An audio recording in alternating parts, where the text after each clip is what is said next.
Итак, друзья, перед тем, как мы начнем, пару слов о материалах, которыми мы будем работать. Вы их видите последний раз новыми и чистыми. Я их вижу последний раз. И это кисти Pinax. Это российский бренд, но производят их в Китае.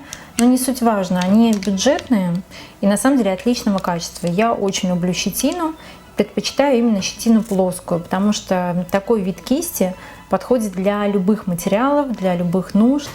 И масло, акрил, гуашь, ну акварель, наверное, нет, но для некоторых, кстати, техника акварели тоже. И для нашей работы они, безусловно, пригодятся. Но самое приятное, что их не то чтобы уж очень жалко, если там кисть испортилась или что-то, это не так ударит по вашему бюджету. И качество, повторюсь, у них прям меня очень устраивает. Плотность и ну, как бы вот эта вот жесткость в меру. Наша палитра. Моя палитра, просто я люблю смешивать из одного цвета много оттенков, поэтому я люблю большие кюветики.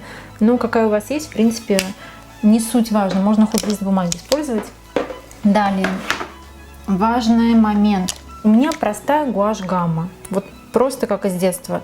Я уверена, что большинство из вас недооценивают гуашь и ее качество, но, надеюсь, вы разубедитесь. Прекрасная учебная краска, очень похожа на темперу маслом.